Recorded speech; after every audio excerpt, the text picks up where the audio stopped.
नमस्कार हरि प्रेमियों, आपका हमारे YouTube चैनल में स्वागत है। हरि प्रेमियों, हमारी ओर से सभी दर्शकों को जय श्री कृष्णा। आप सब कैसे हैं?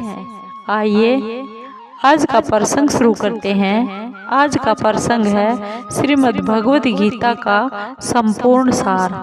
हरि प्रेमियों, उससे पहले अगर आप हमारे चैनल पर नए हैं तो प्लीज़ चैनल को सब्सक्राइब ज़रूर कीजिए और बेल आइकन को ज़रूर दबाइए ताकि आप तक हमारे सारे नोटिफिकेशन पहुंचते रहे, क्योंकि आपका एक सब्सक्राइब भी हमारे लिए बेहद मायने रखता है। हरि प्रेमियों, आइए श्रीमद् भगवद गीता का संपूर्ण सार शुरू करते हैं। उससे पहले बोलिए जय श्री कृष्णा। हरि प्रेमियों, भगवद गीता हमारे हिंदू धर्म में हमारा एक धर्म ग्रंथ है, जिसे सभी ग्रंथों में सबसे महत्वपूर्ण ग्रंथ माना जाता है। इसमें कुरुक्षेत्र के युद्ध के मैदान में अर्जुन को भगवान श्री कृष्ण द्वारा जो शिक्षाएं शामिल की गई है उसे श्रीमद् भगवद गीता कहा जाता है। अगर आप संपूर्ण श्रीमद् भगवद गीता सुनना चाहते हैं तो आप हमारी पिछली वीडियो को सुन सकते हैं। ये श्रीमद् भगवद गीता का सिर्फ सार है, निचोड़ है। इसमें भगवान श्री कृष्ण जी का हमें जो शिक्षा देने का आशय है, सिर्फ वो आशय है, सार है। आइए शुरू करते हैं। भगवान श्री कृष्ण हमें क्या उपदेश देते हैं। भगवान श्री कृष्ण कहते हैं, हे अर्जुन, मैं ही गर्मी प्रदान करता हूँ और बारिश को लाता हूँ और मैं ही बारिश को रोकता हूँ।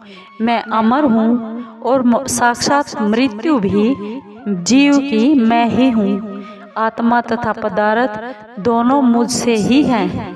हे अर्जुन, जिसने इस धरती पर जन्म लिया है उसकी मृत्यु निश्चित है और मृत्यु के बाद फिर से जन्म यानी पुनर्जन्म भी निश्चित है। हे अर्जुन, जो लोग भक्ति में श्रद्धा नहीं रखते वे मुझे कभी नहीं पा सकते। अतः वे इस दुनिया में जन्म और मृत्यु के रास्ते पर वापस आते हैं और जाते रहते हैं। हे अर्जुन, प्रत्येक बुद्धिमान आदमी को क्रोध और लोभ को त्याग देना चाहिए, क्योंकि इससे आत्मा का पतन होता है। क्रोध में भ्रम पैदा होता है, भ्रम से बुद्धि व्याग्र होती है और जब बुद्धि व्याग्र होती है तब तर्क नष्ट हो जाता है और जब तर्क नष्ट हो जाता है तब व्यक्ति का पतन हो जाता है। हे अर्जुन, जो सब प्राणियों के दुख सुख को अपने दुख सुख के समान समझता है और सबको समभाव से यानी एक ही नज़र से देखता है, बराबर समझता है, वही श्रेष्ठ योगी है। जो व्यक्ति निरंतर हो रहा है विचलित भाव से भगवान के मेरे रूप में मेरा स्मरण करता है, वह मुझको अवश्य ही पा लेता है।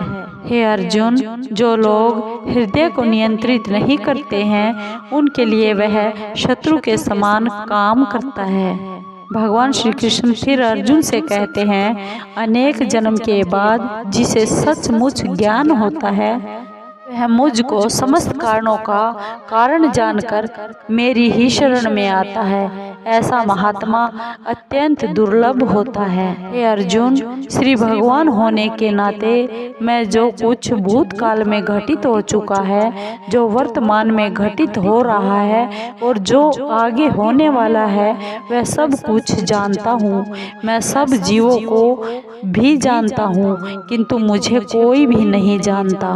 हे अर्जुन, मैं जल का स्वाद हूँ, सूर्य तथा चंद्रमा का प्रकाश मैं ही हूँ, वैदिक मंत्रों में ओंकार मैं ही हूँ, आकाश में ध्वनि मैं ही हूँ तथा मनुष्य में सामर्थ्य मैं ही हूँ। हे अर्जुन, डर धारण करने से भविष्य के दुख का निवारण कभी नहीं होता।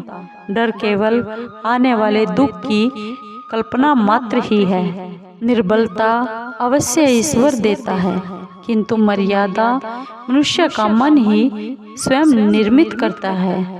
हे अर्जुन, जिस भाव से सारे लोग मेरी शरण में आते हैं, मेरी शरण को ग्रहण करते हैं, उसी के अनुरूप ही मैं उन सब को फल देता हूँ। हे पार्थ, धन और स्त्री सब के सब एक नाश रूप हैं।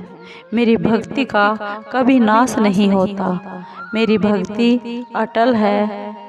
हे पार्थ, जो मेरे आविर्भाव के सत्य को समझ लेता है, वह इस शरीर को छोड़ने पर भी इस भौतिक संसार में पुनर्जन्म नहीं लेता।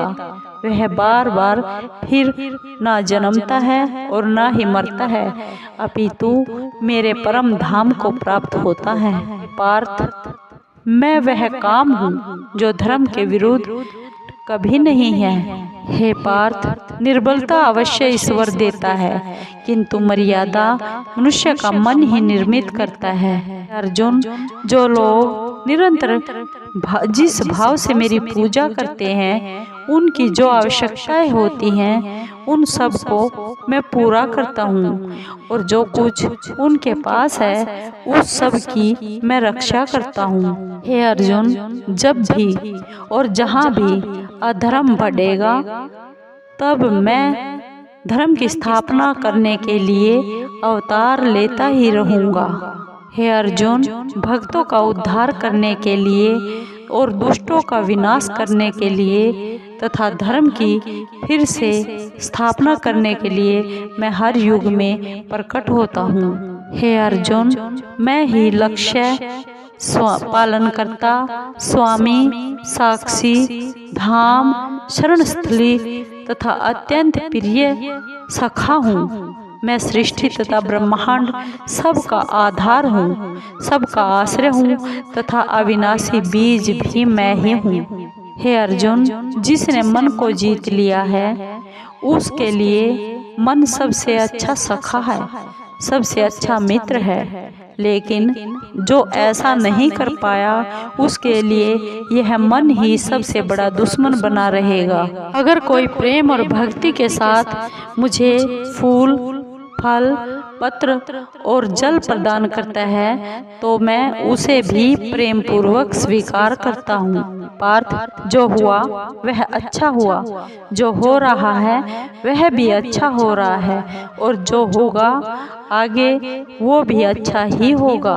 हे पार्थ, मेरा तेरा, बड़ा छोटा, पराया अपना मन से मिटा दो, और फिर सब तुम्हारा है और तुम ही सबके हो। मनुष्य जो भी चाहे वही बन सकता है, अगर वह विश्वास के साथ, यानी अपने मन में विश्वास हो और इच्छित वस्तु पर लगातार चिंतन करे तो। हे अर्जुन, जो मनुष्य अपने कर्म फल के प्रति निश्चिंत है और जो अपने कर्तव्य का पालन भी करता है, वही असली योगी है। हे पार्थ, जो बुद्धि, धर्म तथा अधर्म, करणीय तथा अकरणीय कर्म में भेद नहीं कर पाता, वह राजा के योग्य है।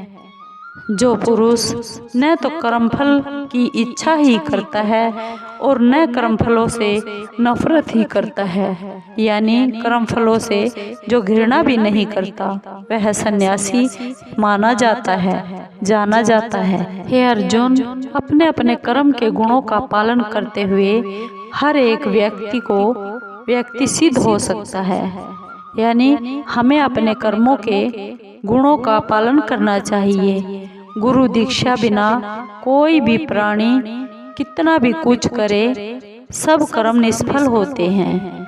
इसलिए गुरु दीक्षा हर प्राणी के लिए बहुत आवश्यक है। हे पार्थ, जो मनुष्य कर्म में अकर्म और अकर्म में कर्म देखता है, वह सभी मनुष्यों में बुद्धिमान है और सब प्रकार के कर्मों में प्रवृत्त रहकर भी दिव्य स्थिति में बना रहता है। हे अर्जुन, फल की इच्छा छोड़कर कर्म करने वाला पुरुष ही अपने जीवन को सफल बना पाता है। कर्म करो और फल की इच्छा मत करो, फल की चिंता भी मत करो। हे अर्जुन, तुम्हारे तथा मेरे बहुत से जन्म हो चुके हैं और मुझे तो वो सब जन्म याद हैं, लेकिन तुम्हें याद नहीं है। जो कर्म को फल के लिए करता है वास्तव में ना तो उसे फल ही मिलता है और ना ही वो कर्म ही है। हे अर्जुन, जिस प्रकार मनुष्य अपने पुराने कपड़ों को त्याग कर नए वस्त्र धारण करता है, उसी प्रकार ये आत्मा भी पुराने तथा व्यर्थ के शरीर को छोड़कर नया भौतिक शरीर धारण कर लेता है। हे पार्थ, खुद को जीवन के योग्य बनाना ही सफलता और सुख का सिर्फ एकमात्र मार्ग है। हे अर्जुन, जो पुरुष सुख तथा दुख में कभी भी विचलित नहीं होता और न ही इन दोनों में चिंता करता है और इन दोनों में संभाव रखता है, वह निश्चित रूप से मुक्ति के योग्य है। जीवन ना तो भविष्य में है ना ही अतीत में है। हे अर्जुन, जीवन तो इस क्षण में है जो चल रहा है। हे पार्थ, जो जीवन के मूल्य को जानता है, इससे उच्च लोक की नहीं अपितु अपयश की ही प्राप्ति होती है। हे अर्जुन, जो विद्वान होते हैं वो न तो जीवन के लिए और न ही मौत के लिए शोक करते हैं, यानी उनके लिए जीवन और मौत बराबर होती है। हे अर्जुन, जो महापुरुष मन की सब इच्छाओं को त्याग देता है, छोड़ देता है और अपने आप में ही प्रसन्न रहता है, उसको तो निश्चल बुद्धि कहते हैं। हे पार्थ, मैं हर जीव के हृदय में परमपिता परमात्मा स्वरूप स्थित हूँ। जैसे ही कोई किसी देवता की पूजा करने की इच्छा करता है, मैं उसकी श्रद्धा के अनुसार स्थिर करता हूँ, जिसे वह उसी विशेष देवता की ही भक्ति कर सके। हे अर्जुन, जो मुझे सब जगह देखता है और सब कुछ मुझ में ही देखता है, सब चीज़ों में मेरा ही स्वरूप देखता है, उसके लिए न तो मैं कभी अदृश्य होता हूँ और न वह मेरे लिए कभी अदृश्य होता है। हे अर्जुन, परमेश्वर हर एक जीव के हृदय में विराजमान है। हे पार्थ, जो बहुत खाता है या कम खाता है, या तो जो बहुत सोता है या कम सोता है, वह कभी भी योगी नहीं बन सकता।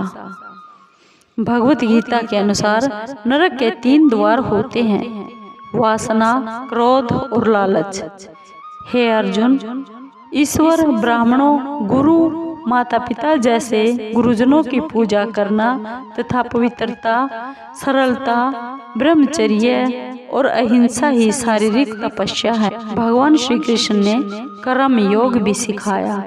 भगवत गीता किसी के कार्य के परिणामों के प्रति आसक्ति के बिना अपने कर्तव्यों को करने के महत्व पर बहुत जोर देती है और इसे कर्म योग के रूप में जाना जाता है, और यह भी सिखाता है कि हमें किसी भी पुरस्कार की यानी फल की इच्छा नहीं करनी चाहिए और निस्वार्थ भाव से अपने कर्तव्यों का पालन करते रहना चाहिए।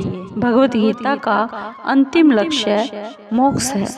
इसमें जन्म और मृत्यु के चक्र को पार करके परम वास्तविकता में विलय हो जाना है, जो कि परब्रह्म परमात्मा है। हरि प्रेमियों, कुल मिलाकर हमारी भगवत गीता में हमें जन्म और मृत्यु के चक्र से मुक्ति पाकर अंतिम लक्ष्य यानी उस परम पिता परमात्मा में विलय का पाठ सिखाती है और अपने कर्तव्य से जीवन जीना सिखाती है। हरि प्रेमियों, भगवत गीता कहती है कि यदि आप सफल जीवन जीना चाहते हैं, सफलता की तलाश में फिर रहे हैं, तो आपको कभी भी फल के लिए चिंता और भय से भरे हुए मन से कभी प्रयास करने की जरूरत नहीं है। भगवत गीता एक और तो केवल अमर यानी भगवान श्री कृष्ण द्वारा नश्वर, दूसरी तरफ परम सत्य है, नश्वर जीव को परम सत्य में मिल जाना सत्य का एक दिव्य गीत है। प्रिय प्रेमियों, आपको ये गीता सार, संपूर्ण गीता सार यानी गीता ग्रंथ का ये निचोड़ कैसा लगा? अगर आपको अच्छा लगा हो तो प्लीज़ चैनल को सब्सक्राइब कीजिए, लाइक कीजिए, कमेंट ज़रूर कीजिए, शेयर कीजिए। धन्यवाद।